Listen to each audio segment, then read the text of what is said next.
For those of you who don't know me, by the way, just my own introduction, I'm Michael Casey. I'm the chairman of the advisory board here at CoinDesk, and an author of a couple of books about blockchain, and wear a few other hats as well. But Perry-Ann, you're the more important one here.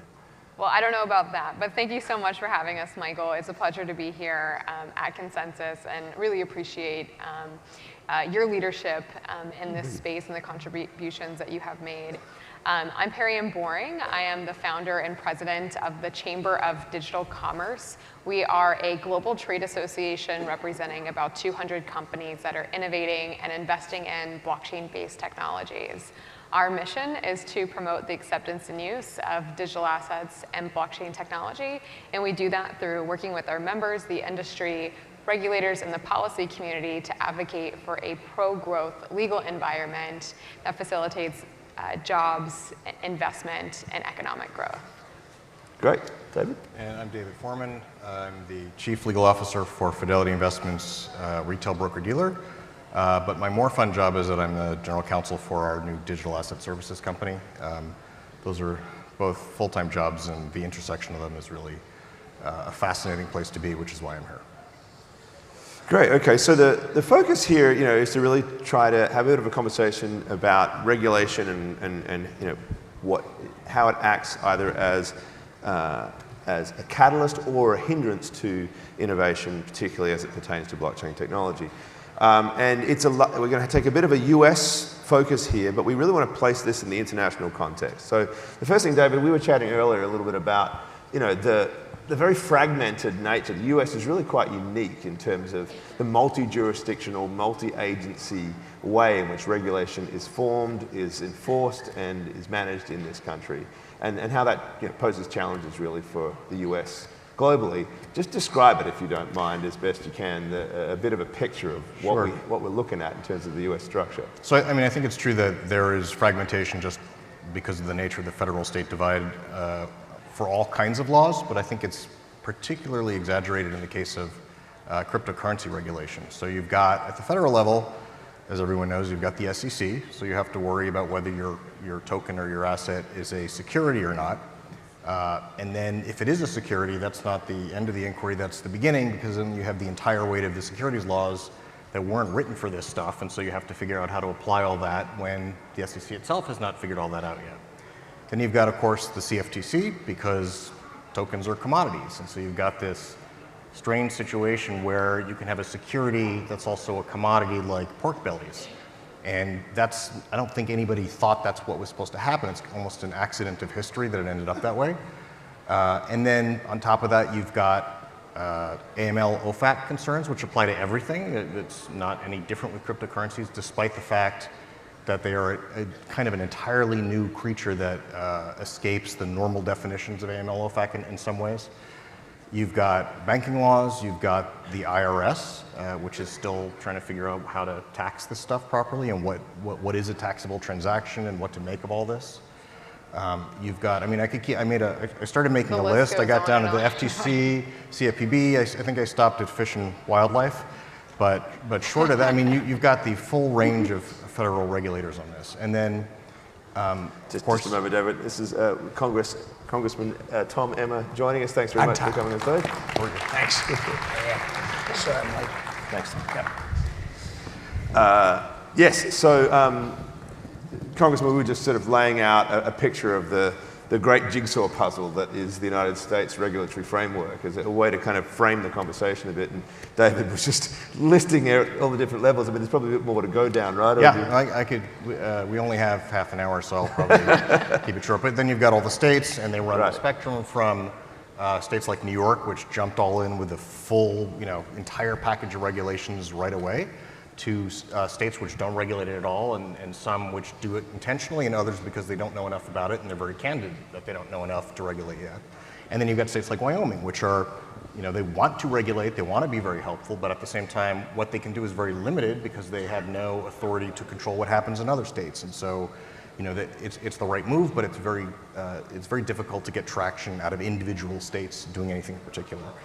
And that's just at the state level. And the federal level, you've got, of course, all the cross-border issues, because this is a global phenomenon. It's a global marketplace that's developing. And so you've got a veritable, or I should say, pun intended, virtual minefield of regulations all across the board. And I've been a securities lawyer for a long time, and I have never practiced in a field as complicated as this, with as many intersecting laws and as much lack of clarity as there is here. And it's really a challenge even for a Fidelity which has the resources to do this, much less a small company or some genius with a great idea who wants to start a new business. This is a really daunting field. Yeah, I want to pick up on that a little later, just how difficult this patchwork is, this multifaceted challenge, specifically for the small guy to be able to sort of bootstrap an innovation effort. But Congress, maybe you've got the Washington Insider's look at this.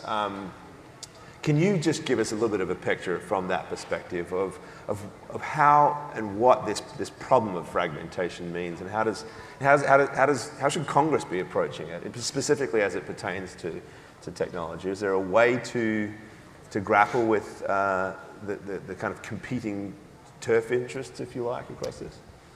There's always a way. Is there the will? And do we have enough people who understand it and are willing to invest the time and the political capital that's necessary to wrap their arms around it and do something about it? You were just talking about the 50 states. I wrote them down. It's not just the 50 states that you have to deal with, those that are in, those that are out. I mean, you got the Wyomings, the Arizonas, you've got Colorado, and then you've got a whole bunch that aren't doing anything, as you said. You've got the agencies. You've got the Treasury, the SEC, the CFTC, the OCC, and others that all have little bit pieces of this. You've got committees. In the House side, you've got the Financial Services Committee. You've got the Energy and Commerce Committee. You've got the Ways and Means Committee. The CFTC falls under the purview of the Ag Committee, the Agricultural Committee. You're starting to get a feeling for what we're dealing with when you talk about how complicated it is in this fragmented issue. Then you have members. You have members, quite frankly, who have a range of understanding and backgrounds. And there isn't a lot of range when it comes to blockchain technology. In fact, I was telling the story earlier today that I read a book that you might be familiar with called The Age of Cryptocurrency. Yes, I'm aware of that book, yes. And now that I have the author, one of the authors sitting right in front of me, remember I'm in Congress, there were not enough pictures in the book. We need more, we need more pictures. Note to self. Yeah, but it was an excellent book. Thank you. And I was told, by the way, Jeb Henserling, the former chair, now has a copy I of the heard book. that story. Apparently I'm supposed to try and get it back for you at some You got to point. get the book back. But it's educating these members in places that they haven't gone before. And a lot of them have these preconceived notions that are almost, all they've ever heard of is Silk Road. All they've ever heard of cryptocurrency. They don't separate blockchain technology from cryptocurrency. They don't understand, in some cases, all the different things, logistics, records, things that you can do with blockchain, or what it might do for us in the future.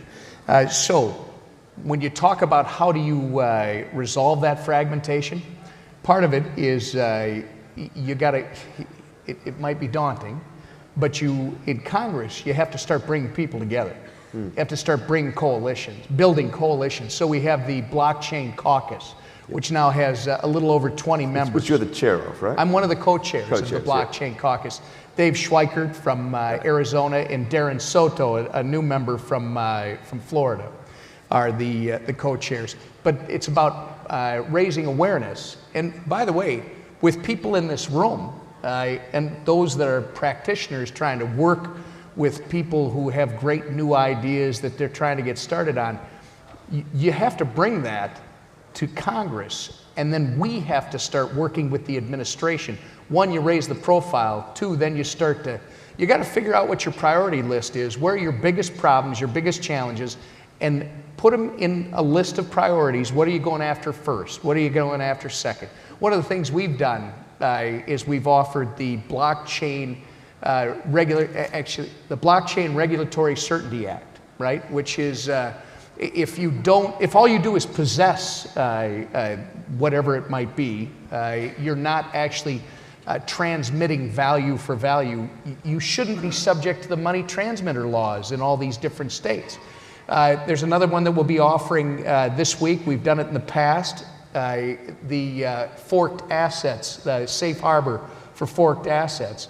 Because if there are no rules at this point, if there is no guidance, we want people to innovate. We want people to get into the space and create new things. How many congressmen would know what a forked asset is?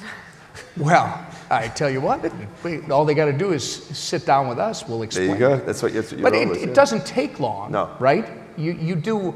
I will tell you that when you're of a certain age and you haven't been working in this space, you got to understand the concepts. You may not understand the detail, but you got to understand the concept, and you've got to understand that the people in this room need to be able to drive those new concepts, the new applications, the new developments, and we need to get out of the way. So you do have to start looking at these agencies and ask, what part should the SEC be responsible for, right? The Howey test is not the answer for the future. You need better guidance, you need better definition. It's never going to be perfect. There will always be some overlap. But right now, it's almost as if, and this is as a policymaker, it's almost as if all these different agencies, they know they have some jurisdiction and they're not willing to exercise their full jurisdiction. By the way, that means saying this is what we do and this is what we don't do.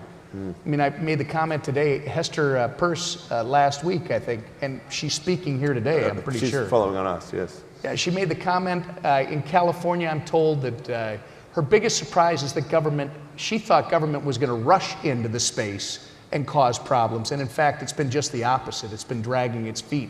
I think our job in Congress is to take all the information we get, then try to understand what if you want to call it the industry, what the entrepreneurs, what their priorities are, and then how do we start getting government in line so that you can do what you do best, which is create these new opportunities. And I'll end it with this. I was telling a story earlier today that I met with some 20-something entrepreneurs, some really bright young people, young to me, and some bankers in, of all places, Omaha, Nebraska last fall. And the entrepreneurs were complaining to the bankers that you're not giving us access to capital so that we can do what we need to do. And the bankers were complaining to me because the OCC and others were getting in their way in terms of what they thought they could or couldn't do. These are the things that we have to address, and we better do it pretty soon because otherwise we're going to lose, we're already losing major opportunities Right. for the So future. that's actually an excellent segue. I wanted to, because Perianne, in your role, obviously you have a US presence, but you've got a vision for what the international environment looks like, the landscape. And there is this narrative, which I think is very real, that the US potentially is going to lose out in the whole innovation race precisely because there are much friendlier and easier jurisdictions to deal with. Give us a little bit of a picture about what's happening overseas and what that means for the US perspective. Yeah, how much time do we have? And that's certainly already happening in terms of the US losing out on the opportunity to lead in this industry. So I'll take us on a little trip around the block and just a little bit of insights of some of the other countries that are embracing this technology. The first one I'll highlight is the European Union. In 2018, the European Commission formed what's called the European Observatory and Forum. I brought a quote that's on the front page of the website, and they created this to accelerate blockchain innovation and the development of the blockchain ecosystem within the EU to help cement Europe's position as a global leader in this transformative new technology. So they are very clear about their intentions. We're just getting started on what Europe's doing. In March of 2018, the observatory called for blockchain interoperability standards. So they truly understand that to be the leader is going to be part of setting the framework, the standards of how this technology is going to be developed, and they're trying to do that. In addition, the EU has already invested over 80 million euros into supporting blockchain projects, and they're on track and expected to invest another 340 million by 2020. Blockchain technology, it does not see jurisdictional borders. It's a global technology in nature. And the EU understands that having a patchwork of different laws and regulations and standards across all the members of the European Union could stifle uptake and development. Over a year ago, very smartly, the European Blockchain Partnership was formed. It includes over 27 EU nations, plus Norway, and they're working to coordinate technology and regulatory issues. Blockchain has public and support and recognition at the highest levels of government all throughout the European Union, and they are long on their way in implementing their blockchain strategy. Another nation that is very forward-thinking and wants to be a leader or the leader in blockchain is China. So much so that blockchain is a part of China's 13th five-year plan. China sees blockchain as one of the most important technologies in the world. Their state-sponsored media said that blockchain is 10 times more important than that of the internet. They're expected, there's rumors that they'll be issuing a blockchain-based digital currency. The former governor of the People's Bank of China said that's inevitable. There's been reports that China is looking at blockchain for gray warfare or espionage. They are taking blockchain very seriously, and so should we. By the way, just a quick plug, in your Consensus magazine's an excellent piece about the Chinese digital renminbi plan written by one of the people on my advisory board here, Dovey Wan. So check that out at some point just to get a sense of where China is going with this and how it fits into their geopolitical perspective. Sorry to interrupt, Perianne, but it's actually quite a good read for looking at this from that international perspective. Central banks all over the world are looking at blockchain. Christine Lagarde has said that virtual currencies will give central banks and monetary policy a run for their money. That's a quote from the managing director of the IMF. Japan is looking to make cryptocurrency one of the key agenda items at the G20 in June of this year. South Korea has created an economic zone to facilitate ICOs. Look at what's happening in Singapore. It's very different than what we're seeing in the United States. There are many developed nations around the world that truly understand the value blockchain can bring to their jurisdictions and are taking proactive steps to create an inviting environment for businesses to thrive within their jurisdictions. All right, so we now have a picture of the comparison there, of the challenges here, and the potential opportunities elsewhere, and what that might mean for where innovation goes. You have a plan. You have a national action plan. The chamber is we do have a plan. You have some magical solution to bring all this together. A bit more of your time. Can you just sort of lay out what the essence of that plan is, and we can talk about how it might be implemented? Yeah, absolutely. We feel like today in the United States, we need to refocus. We need to refocus our energy. How do we send a signal to all these different regulatory bodies, the states, all the government stakeholders, that whatever action you're taking, whether it's enforcement or otherwise, that first and foremost needs to take into account that we want this technology to grow and thrive and develop in the United States of America. That type of signal has to come from the highest levels of government.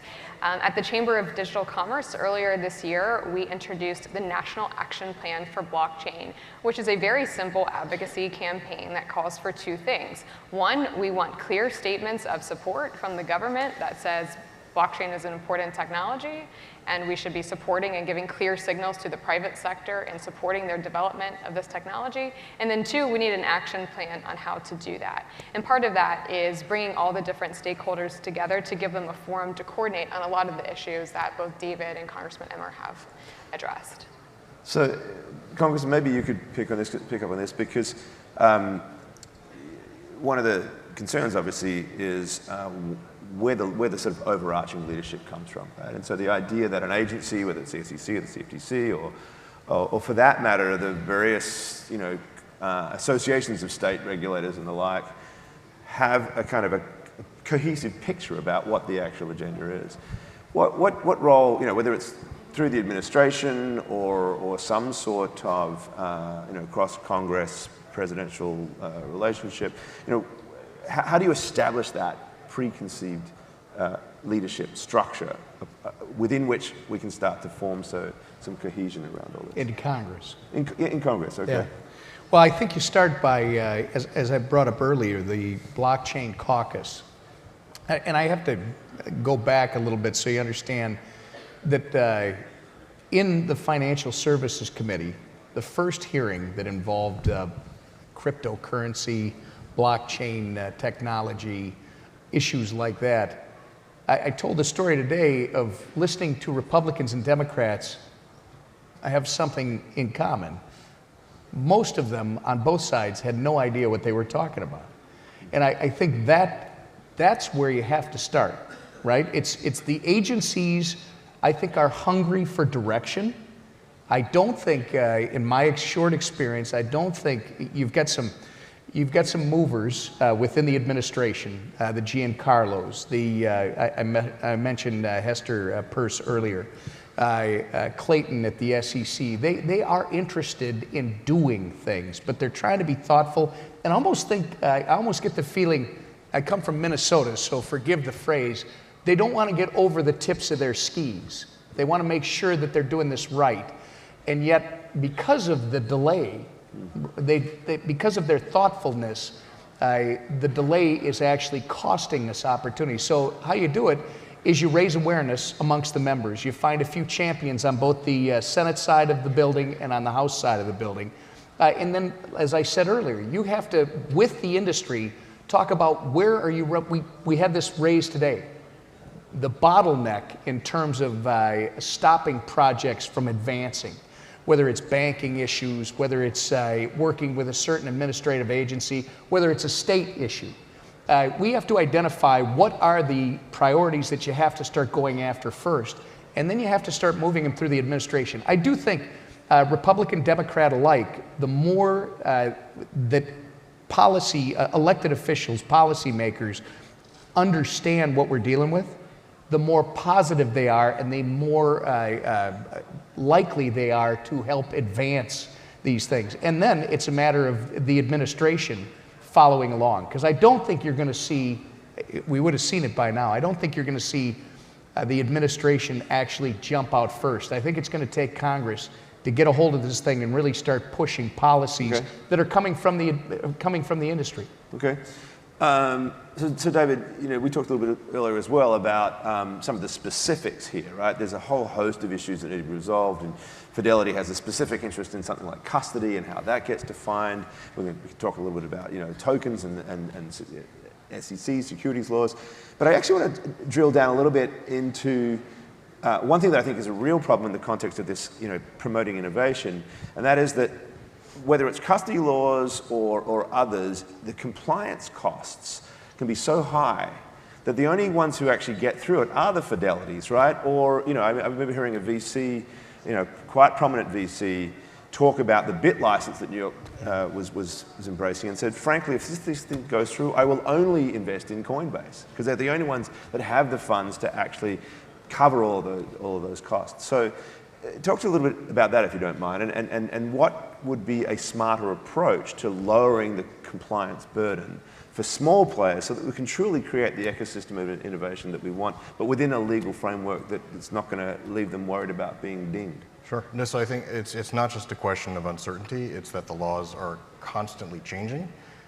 You see new developments daily in this front. So I was trying to think of an analogy for this morning, and I was thinking imagine a surgeon who every time you go into the operating room, all the organs have been rearranged and some new ones are there that weren't there yesterday, and by the way, you have no time you might be in the middle of surgery when all this is happening, right? But of course, if you go to Malta, you won't have that problem. So you need a slow, deliberate, and I completely agree that it has to be led by Congress, effort to bring a level of certainty, stability, and deliberation to this, as opposed to individual states doing their own thing and model laws popping up here and there, and then regulation by enforcement, which is not a good idea in any context.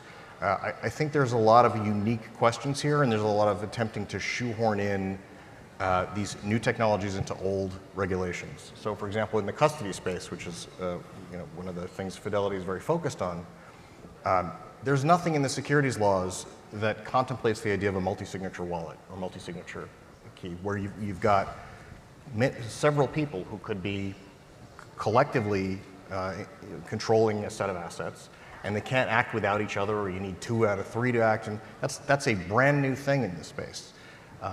It's not enough to just say, well, we've already got these laws, let's just apply them as is. You have to, it's going to take a tremendous amount of political will and a lot of bravery, I think, on the part of the regulators to rewrite this stuff in some kind of consistent way. And I do think Congress is the right body to lead that, because otherwise you'll have what's happening now, where you have the OCC with their fintech charter, and then the states are objecting to it, and you've got, you know, sort of ground but what kind wars. of vehicles through Congress? Because as a former congressional staffer, it is hard to get legislation passed. 2% of legislation ever introduced actually becomes law. So are we talking about a legislative solution or just leadership within the Congress? I think we would take what we could get. Ideally, a legislative solution, because it's the SEC, the CFTC, federal agencies, they have no preemptive power. They can't decide that states can or can't do something. They're only given whatever power they have through Congress. And so if we are going to say to the states, here are the limits of what you can do in this sphere so that we allow this technology and this infrastructure to develop, it has to come from Congress. And leadership is the first step, but I think effective leadership will result in legislation ultimately. But I would say it's a combination. I would think that you move it in the legislative branch.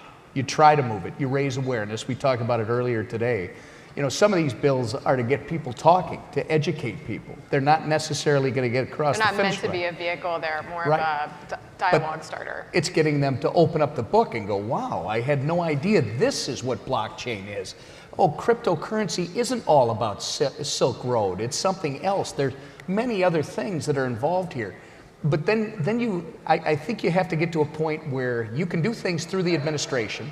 The administration is a top-down organization that can give direction to the agencies as to what they want to see done, but you also are moving it through the legislative branch. And it will take time, but as I was listening to your comments, I think part of it is the attitude.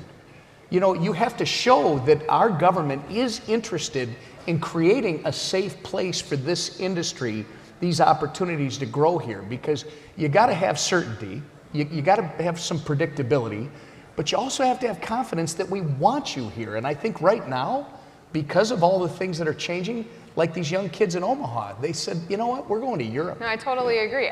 All of the activities today are enforcement focused. You look at all of the signals coming out of the US government, it's go after the bad actors and shut them down. Right. And I'm not saying we should not enforce. You need a rule of law to have strong, healthy, functioning markets. But the other half of the conversation of this is important technology, we need the technology to grow while mitigating against criminal activity, this isn't happening. Right. And So when you just focus on this, the risk is stifling the innovation of the technology itself. So what we've been doing here is really looking at, you know, Congress, and it's easy to do that and say there's a big problem there and they need to, you know, we need to fix it. They need to be educated and so forth. But, you know, we can flip this around as well and sort of look at this community and say, okay, what could or should we all be doing, or these people in this room, to ensure that not only that there's education, so I would certainly love every congressman or every staffer to get a copy of my books, but I think the bigger point is how do we get away from the noise, right? Because a lot of that enforcement action is being driven by a somewhat